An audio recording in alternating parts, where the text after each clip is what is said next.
Evening. Today I'm going to talk about success and in particular mindset when it comes to success, which is something that I'm massive on for those of you who follow my work, especially my writing, and if you've been coached by me or been a student. These are the things that my fundamentals I hammer home to people all the time. And one of the things that people don't realise is that successful people are pretty much ordinary people, except that they have extraordinary mindsets. And a lot of that comes down to how you perceive things and your attitude to what happens. In particular, if something happens for you or it happens to you, that's a decision that you've got to make yourself and that you do even without realising it. And today it's going to be very, very important because a lot of people, or most people, say they want to be successful, they want to be happy, but their thoughts and their words are not congruent or in line with their actions. So what I mean by that is a lot of people say one thing and do something else. And I use the saying, I rarely pay too much attention to what people do, but I rarely pay attention to what people say. I pay a lot of attention to what they do, because what they say is just words, it's just fluff, it doesn't mean anything. But what they do is what counts, because that's what you go off ultimately. And behaviour is reality. Thoughts, it's just people talking the talk, They can talk the talk all they want, they don't walk the walk. Okay, so that's someone who says, yeah, I'm going to do this for tomorrow, or yeah, I'm going to do it now. It's that tomorrow habit, I'm going to do it tomorrow. If you're going to do it, why don't you just do it now? So I've got a rule at the moment. If I just say I'm going to do something, I do it straight away. It doesn't matter what it is, whether it's a small thing or a big thing. If it can be done straight away, I will do it, because then it's done. And that's the decisiveness that gets me going. The box is ticked, I can move forward. And it builds your confidence, your self-belief and your trust in yourself, because you follow through on the things that you say you were going to do. So if you follow through on the things that you tell yourself you're going to do, you're going to follow through on the things that you tell other people you're going to do, because it's a habit, and you reinforce the habit through positive or negative, in some cases, positive behaviour.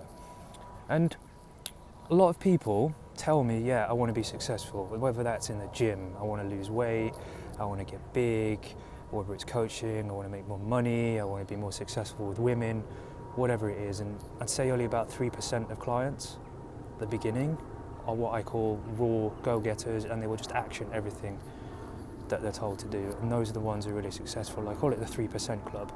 97%, a lot of people will fall into that, especially some of you watching this. And that's not necessarily a bad thing, okay? Because if you want to be there and you're content, then that's your decision and that's cool. But it's when you say you want more and you tell people, oh yeah, I'm going to do this, I'm going to do this, I'm going to do that, and you don't, you become unbelievable, as in people don't trust you anymore, and you don't trust yourself. And if you don't trust yourself, you are doing yourself a massive disservice, because it ultimately means you're not being congruent with what you're saying, and people will see through that straight away, and it only leads to a negative path.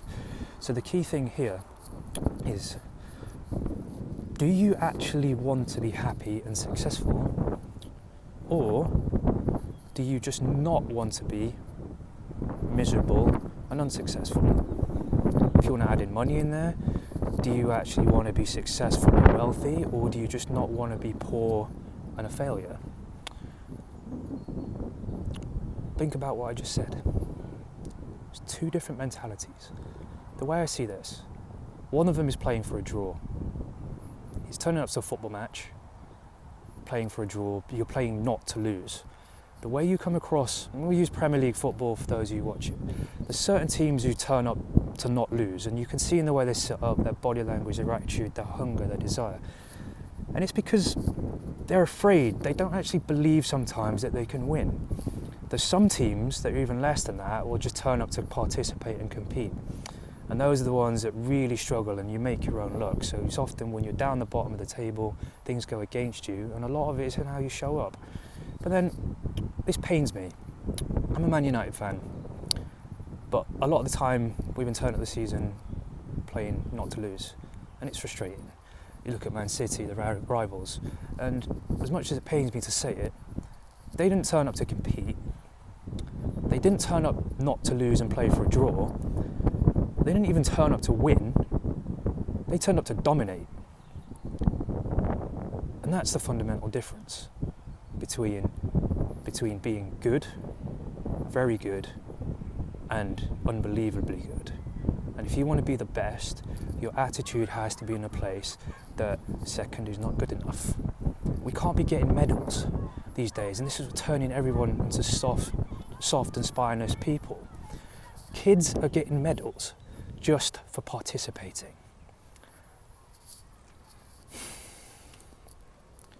Why the fuck are you getting a medal just for participating? You're getting rewarded for the basics that you should be doing anyway. And what this does, it creates a problem when people are older, that they have no self-esteem, because everything they do, they need to be complimented on. Every time they do a good job, they need a well done, they need a high five. And it's like, high fives, well dones, rewards, medals are all good. People deserve those things when they're merited. But to get a fucking medal for turning up, that's just stretching. You end up with like spineless people with no backbone, and when things go wrong, they need validation.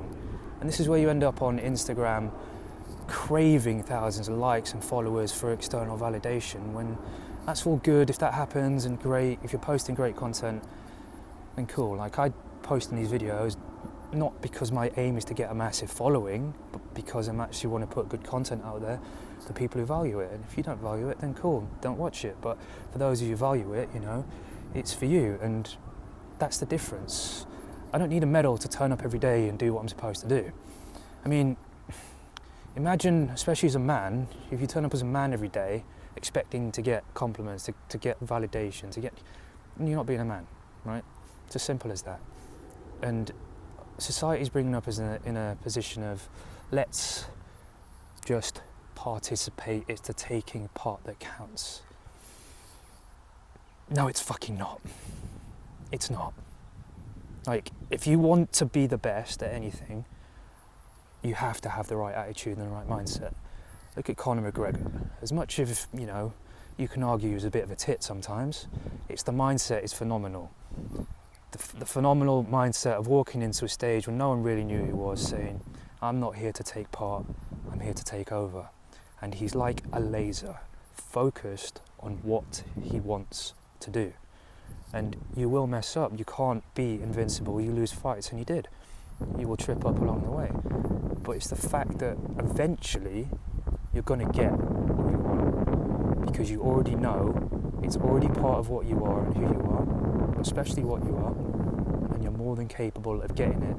It's just about the fact that it's already there, you just haven't gone through enough yet to unlock your potential. And the only way you can do that is to turn up every fucking day and not even trying, I hate using the word trying, I can't believe I just used it. Turn up every day and just fucking dominate. You do that and everything will just fall into place. It's something for you to think about, okay? If you like this video, I've only just started posting videos, feedback would be good. If you like it, share it, subscribe to it, cool. If you don't, you don't. But if you do think someone will value some of the content I'm going to post, get them to subscribe. Then you'll get an email through every day, or whenever I post, most days, with a daily dose of Christian leadership.